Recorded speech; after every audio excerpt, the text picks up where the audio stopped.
Hi everybody, welcome to today's webinar. My name is McKay Allen. I'm the Director of Content and Communications at Convirza, formerly Log My Calls, and we're excited you're here today for today's webinar. It should be a great one. We have Owen Fuller with Quizzer on the line today. He's going to talk to us about how to create insanely viral quizzes that you see all over the place that are becoming more popular. And I've actually had several questions already emailed to me directed at Owen saying, hey, ask Owen this, ask Owen this. So we should have some good engagement today. We got a big crowd on, so it should be fun. First of all, a couple of house cleaning items before we get going. First, we really encourage you to ask questions during today's webinar. So please, if you see the little question key at the bottom of your screen, you can type your questions in there to Owen. He will address those questions at the conclusion of his presentation. Second thing is this webinar is being recorded, and we are going to share that recording with you as well as the slide deck tomorrow via email, so just be aware of that. And then the final thing that people often ask us is, my gosh, who is Convirza and why do you do all these webinars? We do a ton of webinars. You'll notice here in our resources area, we have several here. So we have a webinar next week with SEMrush. We have a webinar next week with an agency out of the Bay Area called G-Shift. You can see today's webinar with Owen, and then some past webinars with marketing experts. And you'll notice with each of these webinars, we have three things associated with the webinar that you can actually access. So we have the recording, we have the slide deck, and we have the transcript of the webinar available. So we encourage you to go and take advantage of those resources for our past webinars as well as sign up for our future ones so you can ask questions and make sure that your voice is heard. So with that, I want to take a moment and introduce Owen Fuller. He is the Chief Quizzard at Quizzer. Before that, he founded and led Fit Marketing, which recently was acquired. He also worked in sales and marketing roles at Spingo, and he was the president of an international student exchange program. And he speaks Czech, and he's from Alaska. So, Owen, thank you for taking the time to join us today.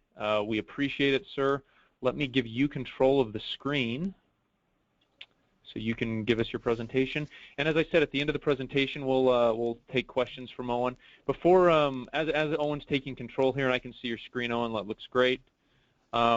Everybody, if you could just type in the question area so you know where it is, where you're calling in from today, and yeah, just where you're located. So we're based in Salt Lake City. Quizzer is based in Lehi, Utah, which is a few miles south of us, but he's in LA today. Not sure what he's doing in LA, but I'm sure it's fun and full of whimsy.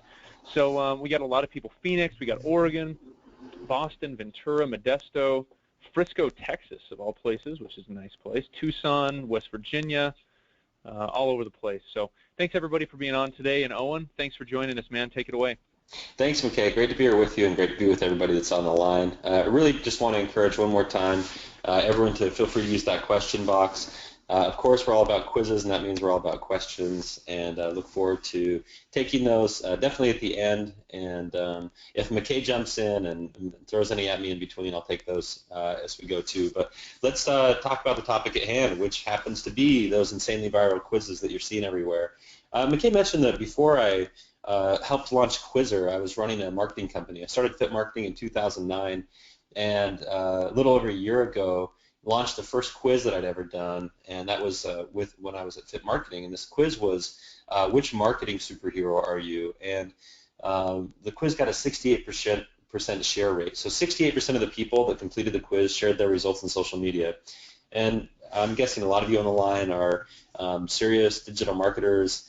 I think you'd probably have a reaction like I did, which was, what in the world is that? You know, how do you get such a great share rate? And so we said, let's try it again, and we launched another quiz called Are You an Inbound Marketing Expert? We put this up on the Kissmetrics blog. We have a relationship with them, and we wanted to reach that audience. And the quiz was, you know, had a pretty good share rate. But more interestingly on this one, we tied a lead form to this quiz, and we found that we generated hundreds of leads in just a couple days. And so I knew right away that quizzes could be super powerful. We started rolling them out for a bunch of clients. Pretty soon I was focused full-time on helping to grow Quizzer and make it what it is today. So McKay mentioned Quizzer. You can check us out on our website, quizzer.com, QZZR. We're not into vowels, so don't try to stick any in there. And then you can also see There's graded and outcome quizzes on Quizzer. Some people call those trivia or personality quizzes. You can make either of those kinds of quizzes. Quizzer makes it super easy to add text and images, customize your background, stick quizzes on your site with a single line of embed code, kind of like embedding a YouTube video or something like that. And you can go ahead and integrate any emails that you collect with your marketing automation or email marketing system. You can track your results. You can see, your stats, how many times the quiz was taken, the average time spent, leads, answers, all of that stuff. So that's kind of a little bit about how Quizzer works. This is a little bit about who we are. You see me, I'm the guy in the top left there. Those two well-bearded fellows with me are Josh and Bucky. We make up the leadership team at Quizzer. If you've seen it at a conference, which I'm hoping some of you have, we go to so many, we're likely to run into each other soon if we haven't yet. You've probably seen Jason, the Quizzer cowboy with his purple hat, and then the guy on the bottom right there is Benny. That's my son. He's the littlest of the Quizzards. And we kind of burst onto the scene, nationally when we announced our seed round of funding back in September, about a year ago, where we announced our partnerships with a lot of great brands that you'd recognize. What's been cool is that in working with all of these top brands, LinkedIn, Reddit, Yelp, Yahoo, Sports Illustrated, Victoria's Secret, Capital One, NASDAQ, broad range of industries, but the best content creators out there, we've been able to learn a lot about what works. And that's what I like to share with people. In my role as the chief evangelist of Quizzer, it's all about helping you to be successful with this stuff. So let's talk about some best practices. I should mention, too, that you might have heard about us through Pollcaster. That's a sister product of Quizzer, and that's where people make polls like this one, which is all about which do you prefer, the ripped bod or the dad bod when it comes to Chris Pratt. I was pretty happy to see that 39% of the people chose the dad bod. Gives guys like me lots of hope. So this is what I hope to cover today while we're together. I want to expose a couple forms of hot content, quizzes and polls, so how you can drive social traffic and generate leads with quizzes in particular. And I want to tell the story of the $1 Million Quiz and get you started with some quiz concepts you can create today. There's a renaissance that's happening with quizzes, and it's happened with other forms of media in the past as well. 30 years ago, not a lot of people were doing surveys, and now you have companies like SurveyMonkey and Qualtrics that are billion-dollar companies because they're serving so many people. So many people get that it's valuable to get feedback from your audience or from maybe even your employees. And so surveys just kind of were reinvented, and quizzes are being reinvented now. They're changing from that thing that we hated to take in junior high to something that showed up in magazines like Cosmo that were, were their fun quizzes. And then they've become now this thing that's taken over our social media feed, particularly our Facebook feeds. BuzzFeed has kind of led the way in this revolution, right, where they've launched quizzes like this one: what career should you actually have? It was taken many, many millions of times. Or what kind of dog are you? New York Times has also done some incredible work, like this quiz, how y'all use and you guys talk. When I speak at conferences, I ask people how many, I ask the audience how many of them have taken this quiz, and about 50% of the people usually raise their hands. So this quiz was launched on December 21st, 2013, and in the final 10 days of the year, it became the most viewed article on NewYorkTimes.com for the entire year. And why was it so fun? Well, you answered a bunch of questions about the way that you talk, and then the quiz told you where you were from based on that, and people got a kick out of how accurate it was. So the road is being paved by these mega publishers, people like the New York Times who get it, and BuzzFeed. They both built their internal quiz tools they can use themselves. But then the question is, with quizzes being so hot, what about everyone else? What do they use? And that's where we feel like Quizzer comes into play. So it's made to be like your own quiz tool that your company can use. A lot of people ask me, well, why are quizzes so irresistible? Like what is fueling this rise? And I'd say there's a few things. They're engaging by nature. There's something kind of magic that happens when a question is posed and a person's mind is open. They're willing to learn. There's some mystery associated with the quiz, right, where you're giving information, particularly I would say a personality quiz, where you're giving information about yourself and you're getting some outcome or result based on that. Quizzes are nourishing by nature. You're learning something about yourself and about your place in the world. In some cases, with like a trivia or graded quiz, you're also maybe learning about a subject that's interesting to you. And I would say most of all, quizzes turn out to be all about you or all about me if I'm the one taking it, right? And so we'd like to think of taking quizzes as being a little sip of me that you can take during the day. It's kind of like walking by a mirror. It's kind of hard to not take a quick look when you see yourself in the mirror or when you see a quiz in a Facebook feed that asks you, which dinosaur are you? You can be tempted to answer that and figure that out. So the basic point about quizzes is people don't get tired of finding out interesting and useful things about themselves, and I don't think they will anytime soon either. A lot of people ask me at this point of the presentation, a question will come up, well, wait a minute, what about surveys? So basically, is this kind of like SurveyMonkey, these quizzes things? And it's like, well, there's a real difference between surveys and quizzes. When someone sends out a survey, what do? They beg people to take it. Maybe you've done it too, you can relate, where you're like, please take my survey. It's only 3 questions. It'll only take you 2 minutes, right? You're like really dying for people to take this survey. And why is it that you have to work so hard to get someone to take it? It's because they don't see what they get out of it, right? Like a survey is a one-way form of communication, a one-way street, whereas quizzes are a two-way street. People are invested in the outcome. They want to know what their result is, so they're much more likely to actually take the quiz, to complete it. They're more likely to answer honestly because they have a vested interest in the result, and they're definitely a lot more likely to share the quiz, right? So quizzes are wildly shared all over social media, and I don't remember the last time I saw someone saying, you got to take this survey, man. So they're different, but where they're similar is that just like a survey, when a quiz is being rolled out, the person who's rolling it out is learning a lot about the people that are taking it. They're learning a lot about their audience, what their intents are, what their desires are, what their stresses might be, and that kind of thing. So that's super valuable as a marketer, that you're still getting all that data, but people actually want to give it to you because they're getting something too.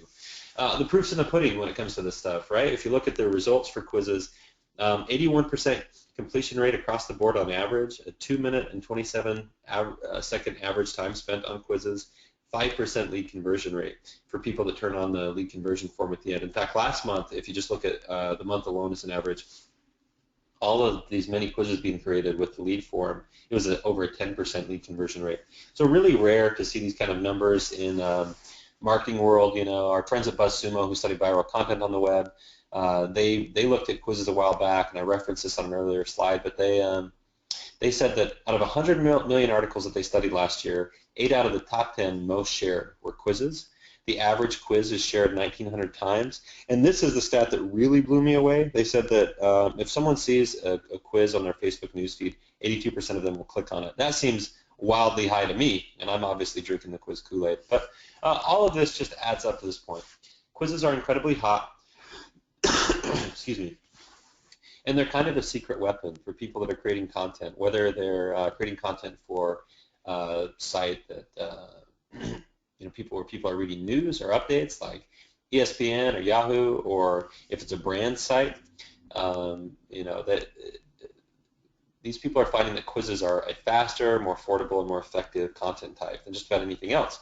So if you're in social media marketing or a digital marketer, you're probably thinking of hiring a quiz to do a couple things for you. One is to drive social traffic, the other is to drive conversions.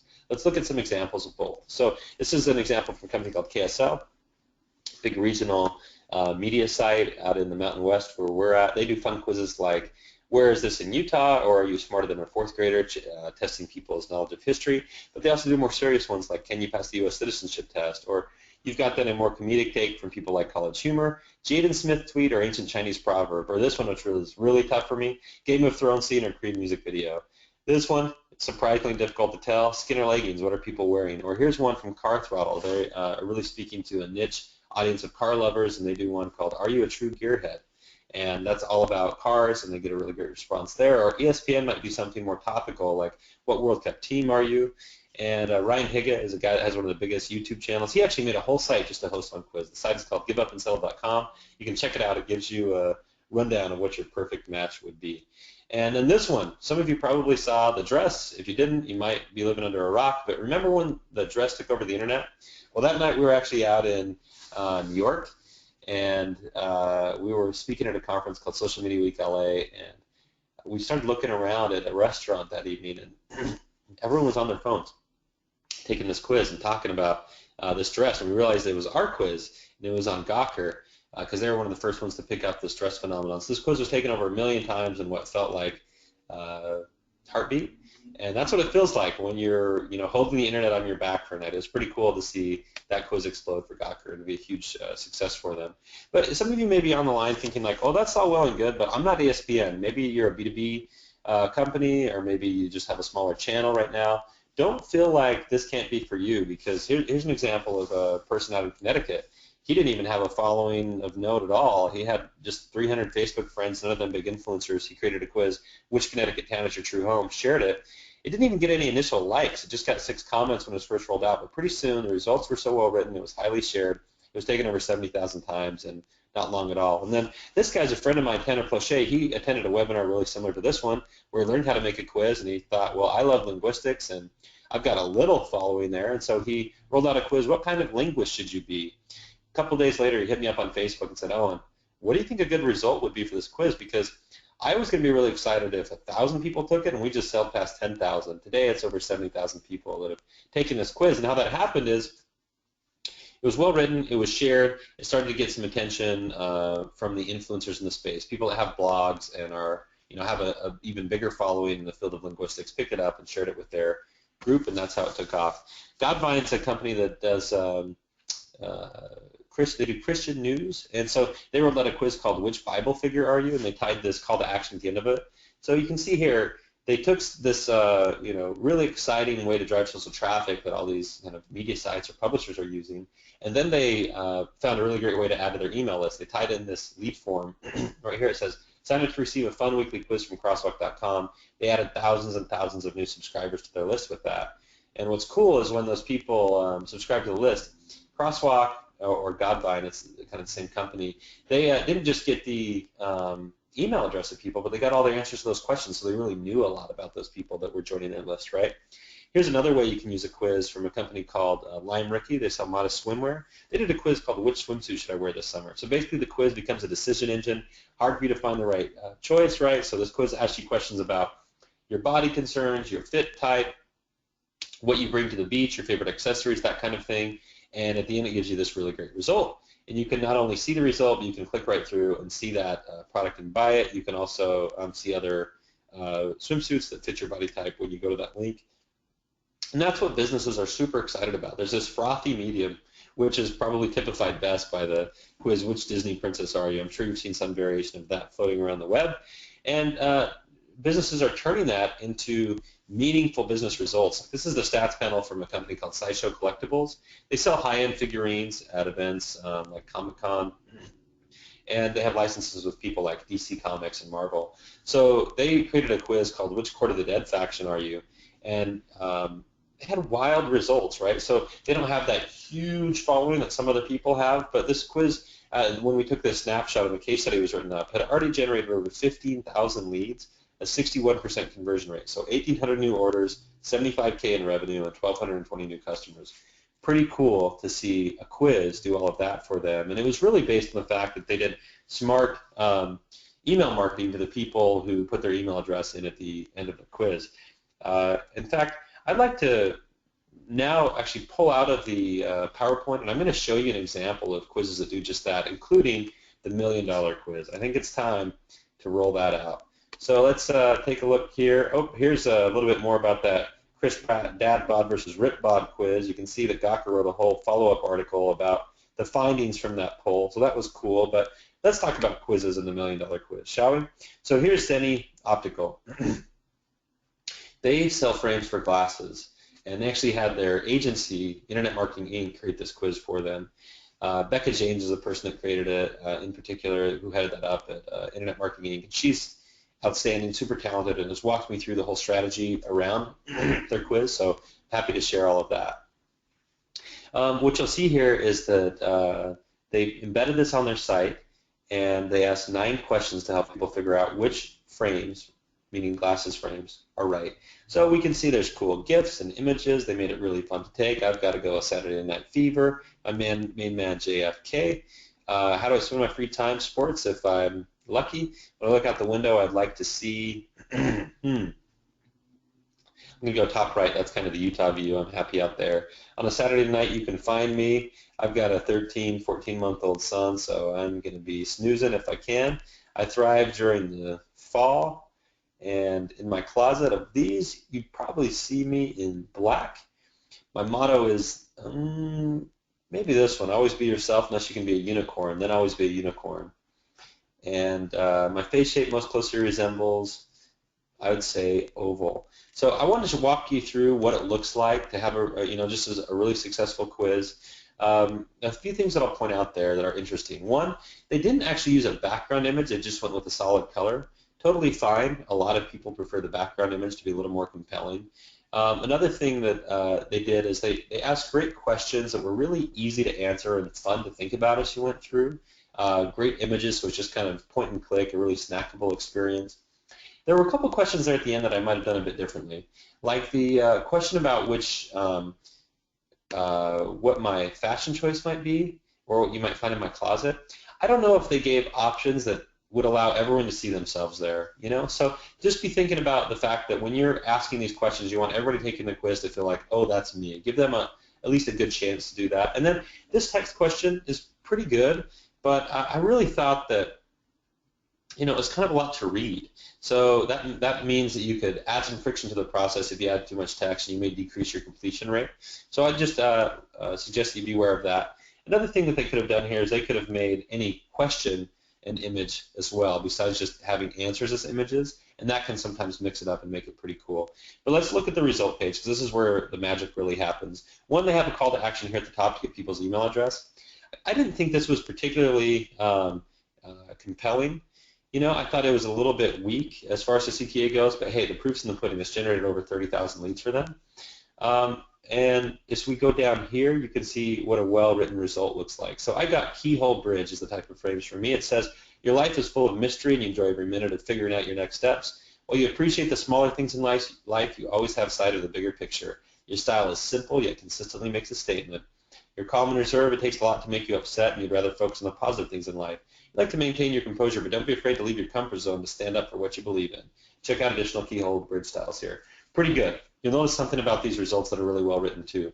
There's something in there that will speak to most people, right? It's kind of like a horoscope in that people see themselves in the answer there, and so I think that they did a good job. This is where people make a decision if they're going to share this quiz or not. They'll hit that share result button.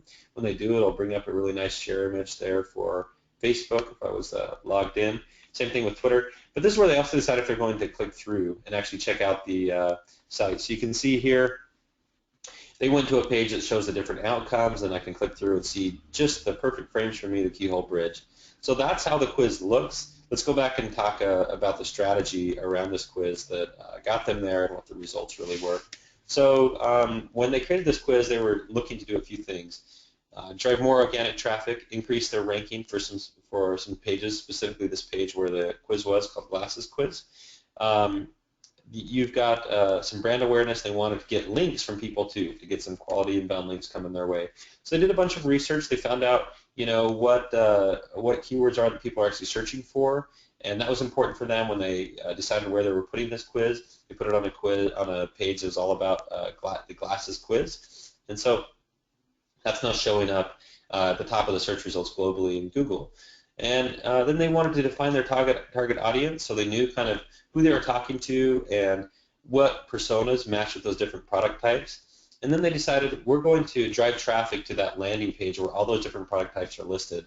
And that gives people a chance, if they didn't see exactly what they wanted with the result they got, like the keyhole bridge, they could see the other options and go ahead and click through. When it comes to promotion, there are three different main channels here. Ones that they own, ones that they earned, and then ones they paid for. So the owned ones are like their site itself. They put a little banner ad or a few different variations of it up on the site, so when people were coming there, they could just take that quick quiz to find out which frame was right for them. They also sent out notes to their email list and definitely promoted this in their own social channels. Their earned media is all about relationships they have with people. So they're influencers in the space. They have a following who are willing to tell their friends about this cool quiz to figure out which frame is right for them. And they did a little bit of paid promotion with tools like StumbleUpon, Isaiah, Outbrain, where they amplified the reach of their content.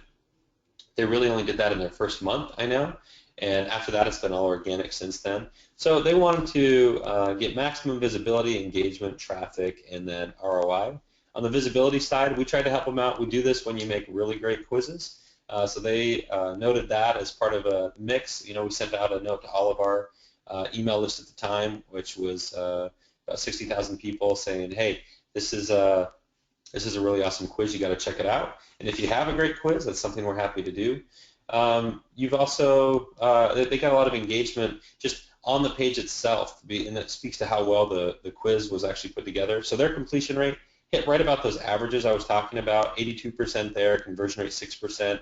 Average time on site was less because it was a really easy to take quiz, which I thought was great. And this is just a snapshot from 6 months in, so that's why the numbers are just a little bit low than I said. It's continued to, now it's been taken over 620,000 times just in the last couple months. So on the engagement side, they got a lot of good social comments. They also got a lot of great shares, and that's when you know people are really into something. And so I was impressed by that. The quiz itself brought a lot of traffic to other pages on the site, and I thought that was cool to see. But this is where the rubber really meets the road. People either clicking through from emails they sent out after the quiz or right from that results page bought enough that it's generated over 1.1, and now I know today it's over $1.2 million in sales. Really cool and interesting when you look at the top revenue generating channels. Organic search is #1, email 2, and paid search 3. So while it started out being more on the paid side in that first couple weeks, since then these organic methods have really taken over and become the major drivers of this revenue. And that's why we kind of think of this quiz as something that's evergreen for them, and they keep leaving it up and enjoying the returns coming from it. So if you want to do something like this, there's got to be a roadmap for you to create a really successful quiz. And it's basically this. You've got to research your topics, choose your quiz title and type, do your research and gather the media, create and embed the quiz, share it, promote it, then measure, learn, and improve so you can do it again and do it better. You've got to first just decide, is it going to be a graded or trivia quiz? And if you're going to do one of those, this is a quiz that has right or wrong answers. Here are some titles you might think about. Are you a blank expert? Like that example I gave, are you an inbound marketing expert? Or can you pass the U.S. citizenship test or something like that, right? The world's hardest car quiz would be a really good example of a graded quiz title. Or are you a true Manchester United fan? Those kind of things help people show what they really know. People can hardly resist taking the ultimate quiz or the world's hardest quiz. They love that. Just remember when you're creating these graded quizzes to keep your quizzes fair and clear. Remove friction from the process, like we saw with all those text options. Don't make people read too much, and don't give people quizzes where they get frustrated because they don't see the right answer anywhere. Show feedback. We've done a bunch of research for what works in these graded quizzes, and feedback is the option you can turn on where when people are going through the quiz, they actually see if they got the answer wrong or right, and then they learn more about the right answer right there in midstream. And quizzes that have that turned on usually get like double or sometimes even more the share rate, the quizzes versus quizzes that don't have that. So you want to make people feel good about their results. 45% of the shares on graded quizzes across the board come from people that got 100%. We did this research project and we said, okay, who are sharing graded quizzes? And it turns out it's people that get great scores. So while people love clicking on a quiz that says it's the world's hardest quiz, they really like sharing quizzes that they got a great result on. So just don't forget that. And then another thing you can do to really increase share results or share rates on graded quizzes is to assign outcomes. That means you're not just giving people a percentage score, like you got 73%. You're giving them an outcome, which is you got 64%. You're just like Albert Einstein. He also didn't get 100% on every test in school, or whatever it might be, right? You're giving people a chance to see themselves in some answer, and that gives them something to share besides just a score. If you're doing an outcome quiz or a personality quiz, this is kind of the BuzzFeed style quiz that we've talked about. Here's some titles you might think of rolling with initially. Which blank are you? Like, which superhero are you? Which dinosaur are you? Which Disney princess are you? We've been talking about that. Or what blank do you actually belong in? What city or state or political party or career or that kind of thing? People like to know where they really fit in the world, right? And then what kind of lawyer, doctor, marketer are you? People like those kind of things too. What's cool about those quizzes is they give people a chance to share on social media something that says they're a marketer and also which kind of marketer. So they can tell their friends a little bit about their, their tribe, a tribe they belong to in the world, and where they fit in that tribe. When you're creating outcomes, you want to think about what makes any content really successful or viral. You want to invoke awe, laughter, and amusement, help people define themselves and nourish relationships, to get the word out about causes that they love. It's really funny here. We noticed that people want to have something to brag about. So this is a quiz called What New Car Should You Buy? And what we saw is that the more expensive the car, the more likely people were to share it. So like with a Porsche, people were a lot more likely to tell their friends that was the car they should buy versus a Morgan three-wheeler. So the point is, give people something to brag about, right? And then build a process. So this is something to think about with outcome quizzes, is a lot of people ask me, well, how does the logic work? How do we kind of put that kind of material together? Or how's an outcome reach for people? Like, how does a quiz know which Disney princess to assign? Well, this is the way that it works. Let's think of a quiz like, which farm animal are you? Simple quiz, right? First, we're going to come up with our possible outcomes. Those would be things like cow, pig, horse, dog, duck, or something like that, right? Maybe chicken we'll do instead. And then we're going to say, well, what separates them from each other? What are the differentiating factors between them? And that might be things like what they eat, or their activity level, or their relationship with man. So when you have those differentiating factors in mind, the creative questions just kind of flow naturally out of that, like, which of these looks yummy to you? Or what's the first thing you do in the morning? And you can think of how that could be pretty fun. And then you just assign answers to the different animals. So if you think that pigs have a reputation of being a little bit lazy, the first thing you do in your morning is you hit your alarm clock or the snooze button. Well, you're going to just connect that answer to the pig result. So when people go through and they take the quiz and they choose that one, they're basically putting a vote in the pig bucket. And at the end of the quiz, they're going to get whichever result has got the most votes. It's just that simple. Here's another pro tip, and that's just begin with the end in mind. Really, these results are where it's at. That's where people decide how this works, and if they're going to share their result, or if they're going to click through on a link, or if they're going to submit their email address. So make sure that you have a great call to action there that relates to your outcome, and you're going to be in good shape. When you're thinking about titles, here's another exercise you can go through. Think about what content already resonates with your audience. What are the most shared topics? What are the topics that get the most questions? What's most controversial? Are the decisions that people are struggling to make, or things that are misunderstood? Those will kind of help you figure out what might be titles if you're still struggling. Or another thing you can look at is what content you already have. Maybe you've got list posts, infographics, debate posts. All of that can be turned into really great quiz content. And if you're still thinking about it, you might think about your customers and what questions they have. Maybe you just have questions that come in from customers, or you have a sales team and you can ask your sales team what questions your customers have. If you list 100 questions that your customers have, you'll start to think, oh, some of these could be incorporated into a quiz that we could, where we could answer these questions that people have and really help them figure out what they need to know. People tell me all the time, well, that's really awesome, but my area is boring, and that's why I present to you optometry. If we can make up fun quiz titles for an optometrist, I think you can do it for just about anything. And that means B2B too. A little note to the B2B crowd. I'm sure some of you are on the line and you're saying, how does it apply to me? Well, first of all of my wild quiz success started with B2B quizzes and in that space. I know that it works. We see it all the time. So it's definitely for you. I would say first thing you got to do is throw away the mentality of B2B and think P2P. You got to know who you're really speaking to at these organizations and what matters to them. If you're focusing on that, kind of the left side of this Venn diagram on the screen, you're going to be in great shape. Like maybe you know that your audience is in the 30 to 40-year-old range and they love Saved by the Bell, so you can create content related to that. We've done that, and we've seen people do that, and it works. But you might want to pull in something that kind of overlaps your business interest with them. Like you might create a quiz that helps them figure out the perfect suite of software tools to use for their space, or the most important conferences to go to for someone in their field. Think about what matters to them. When you find the opportunity to bring in what your business interest is, like getting an email address from them, or maybe a question that tells you something you need to know about them, you can pull that in. Just make sure you never get fully on the right side, which is all about you and really only what your business interests are. When you go into that place, you're likely to have quizzes that flop. So once you've got your title and some of the basic components of the quiz in mind, you're going to want to fill it with great images, rich images, videos, that kind of thing, GIFs. A lot of people ask how to do that. Well, we have a blog post on our site called Images and Quizzer. You can definitely check that out with a lot of great resources.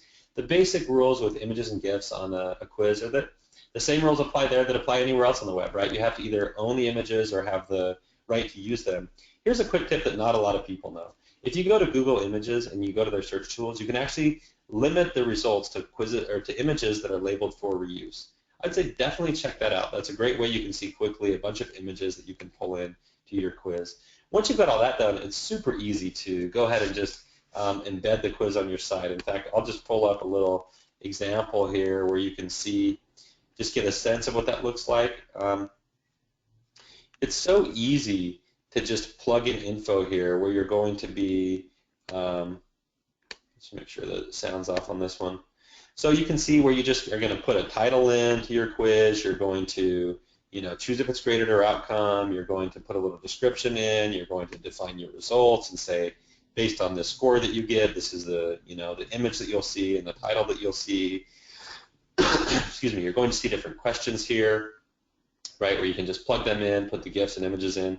It's all meant to be super easy for you. So you just bring your creativity, and here's your palette to go to town and make really awesome interactive content. You can upload a new background image. You can upload a custom share image. Once you get to that point, then you can decide that you want to go ahead and publish it. You'll get an embed code. Just take that snippet of embed code and stick it on your site, wherever you want to put it, and you're off to the races. So that's really just a hint of what it looks like to go ahead and get your quiz created. That should be easy. And then once you're at that point, you're going to put it up maybe on your blog, in an article, in a post. You're going to share it on social media, use the share tools to do that. And then you might even go ahead and promote it. Here's some channels to just be thinking about. Like one, forums and communities are where people are already talking about your space. Maybe there's Facebook pages. Like that's just a natural way to get a lot more reach for your quizzes if you can get some of those folks to pick it up. Quizzes do really great in emails and newsletters. In fact, we talked to a lot of people who've seen a big jump in open rates on emails if quiz is in the subject, and then a big jump in click-through rates if there's an image from a quiz and the chance for people to click through to the site where the quiz is embedded. And the click-through rate on that is really high from emails. So just know you can use the quizzes to get more from your email list. And then I'd say the number one channel to promote quizzes has got to be Facebook.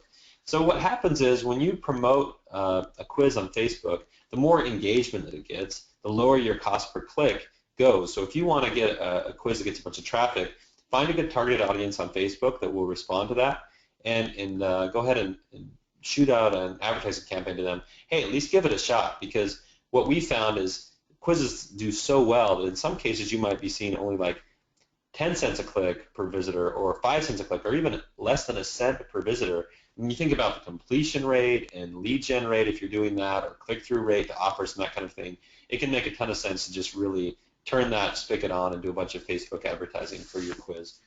Know that viral quizzes take a pinch of luck. Like we definitely see those take off, whether it's awesome quizzes from College Humor, or we saw one from Variety the other day, which Game of Thrones character are you, or whatever it might be. There's a pinch of luck that's involved in that. You can't control consistency. If you follow these best practices that we talked about and make quizzes a steady diet of on your editorial calendar, you're going to see regular success.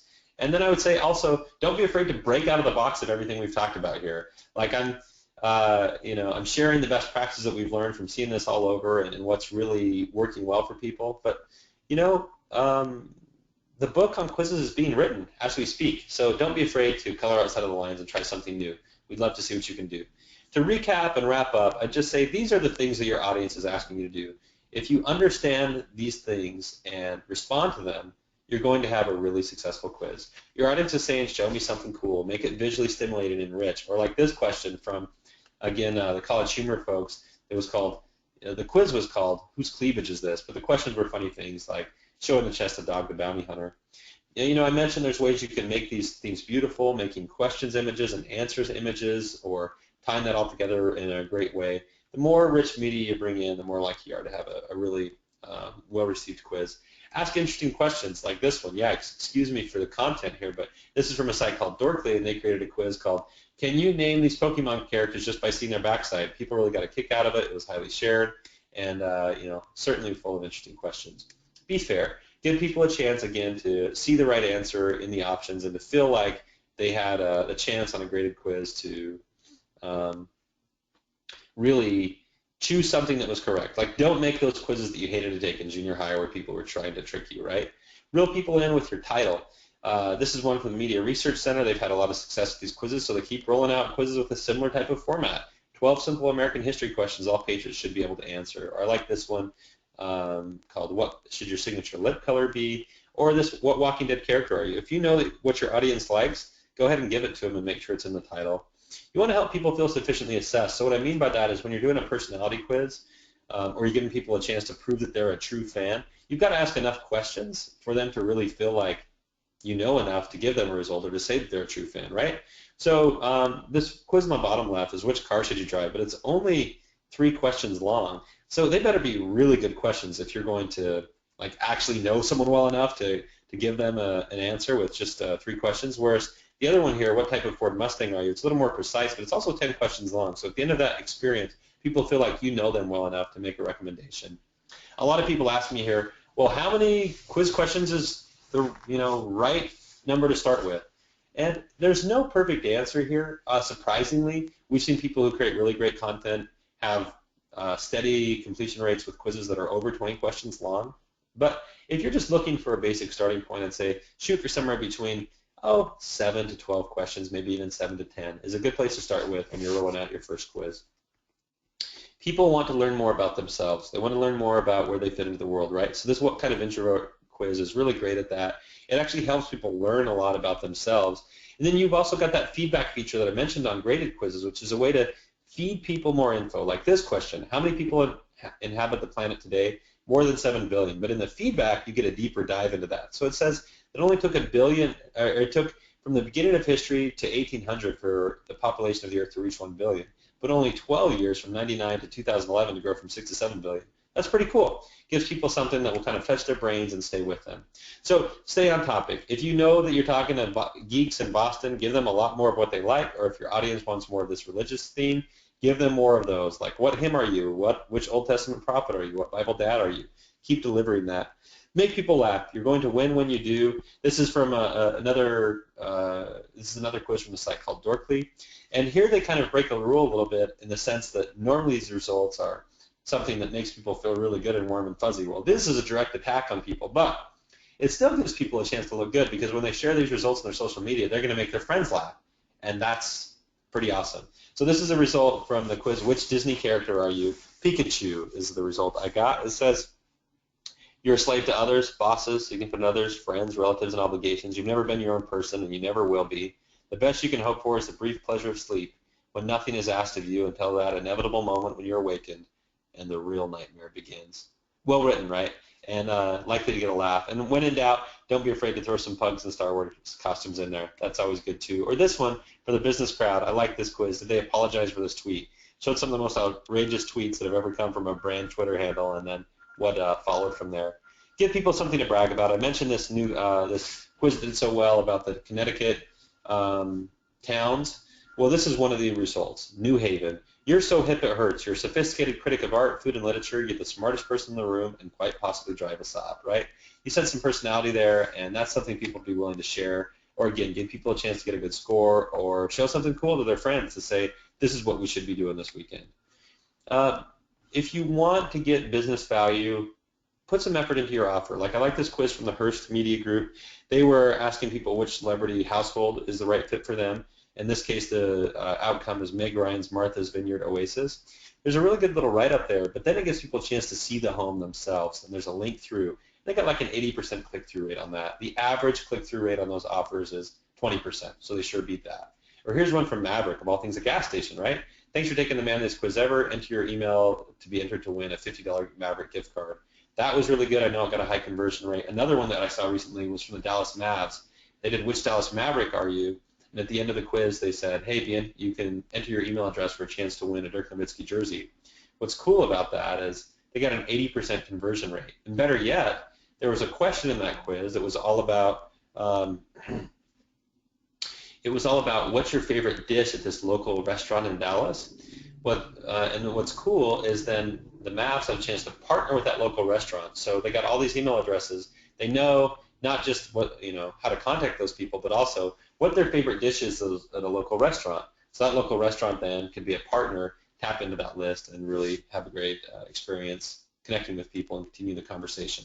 So the bottom line is, guys, go out and make something remarkable. What's the definition of remarkable? Well, it's something that people are going to talk about. So that's got to be your litmus test when you're creating this interactive content. Is this something that you talk about with your friends, or something that you think your friends would tell others? People should feel that even if they don't hit share. They should feel this is something that would be fun to talk to people about. You can get started at Quizzer.com with a free account. Of course, as you get more engagements, or you go reduce branding or white label or add offers and other things like that, there's different packages and plans. We can talk about all of that another time. but that is where you get started, and I encourage you to check it out. That's the presentation, McKay. I'd love to take some questions if we have some additional time, and turn it back over to you. Great. Owen, thank you. That was great. I want to get right into a few questions here. Let's take questions for maybe 5-10 minutes, somewhere in that neighborhood. So Ryan asked a really interesting question. He says, what tactics should you use to sell this to your boss, inserting quizzes on your site? Is it additional traffic? Is it additional engagement? Is it additional leads? What's the best tactic to use in order to get approval for throwing this stuff up on your site? Yeah, great question. So it depends on the kind of business that you're in. If you're a publisher, then you're going to talk about an increase in page views. You're going to get additional impressions, which is something that your sales team can sell. It's going to bring in more money for your company if that's your business model. You also have the ability to, if you're a publisher, to go out and build partnerships. So someone like ESPN can partner with Audi and get a sponsored quiz up on ESPN. That's pretty awesome. So that's one thing you can do if you're a publisher. If you're a digital marketer, which I think is more likely to be the case for a lot of people on this webinar, you're really going to be talking about leads and sales, right? So yeah, this stuff drives social traffic, but turn on that lead form, and you just don't see lead conversion rates, like an average lead conversion rate of 5%. You don't see that on the web. You're lucky to get 1, you're lucky to get 2 or 3. So that's pretty awesome. You can also talk about these case studies that have been super successful, people that have gotten 60% lead conversion rates or generated tens of thousands of leads, or the $1 million quiz if you want to bring in an e-commerce component to it. So I'd say those are good ways to kind of, good talking points with your boss. And then I'd say if you're an agency, which I'm guessing some people online are, you just know that you can be a hero for your clients. Like, you've got to be on the cutting edge. I know I started an agency myself in the past and ran it before I helped launch Quizzer. And so, you want to be on the cutting edge, bringing really interesting, cool things to your clients, showing you're a thought leader and bringing value to that relationship. And quizzes and the polls that you can create will definitely give you the chance to do that. And then all the same things apply there as far as leads and sales as well, right? Sure. That makes a lot of sense. We've got a couple people asking for a specific, maybe 2 or 3 quick best practices, and I know you went over this a little bit, but in terms of getting those leads, asking for the email address. Just summarize, if you can, recap some of those quick best practices in terms of getting leads as someone's taking a quiz or after someone's done taking the quiz. Yeah, you bet. So the key there is to know your audience and to give them a chance to get something that they want, right? Like that Court of the Dead faction quiz, they did a really good job. In fact, that one got like a 60% share rate, and I might just fly through this quiz and show you what it looks like to do a really good call to action while we're talking about this. So you're going to give them there's got to be some compelling reason, like whether it's to be added to your list to get the weekly quiz from there on out, if that's something that really matters to them, or to get, kind of exclusive access to some item, or to be entered to win something like a contest. Those are all the things that make for a much stronger CTA than just kind of like, give us your email address, right? So here's the one from Court of the Dead, which had a 60% lead conversion rate. Brave soul, enter your email address below for a chance to win 3 signed Court of the Dead art prints by Sean Andrew Murray and redeem your free Faction Allegiance kit while supplies last. By entering, you agree to the terms and conditions. So this thing got a really great conversion rate. They knew their audience, they knew what people cared about, and I'd say this is a really good example. And I like the headline here too, right? Enter for a chance to win a signed art print collection. They've changed that up multiple times, and they've had great conversion rate with each different iteration. Great. Let's see here. Let's go through a couple of others.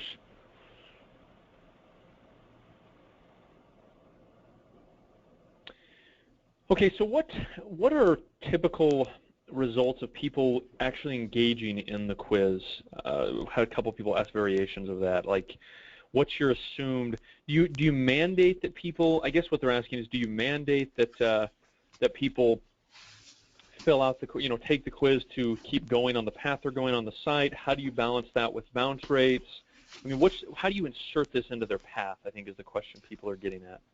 Yeah, great question. I'm sure there's a lot of different kind of flavors to that question. So One, I'm not about force. That's not what we're about at Quizzer. We believe in giving to get, treating people like you'd want to be treated, and so we don't recommend like gating your results, meaning you don't give people a chance to see the results unless they put their email address in.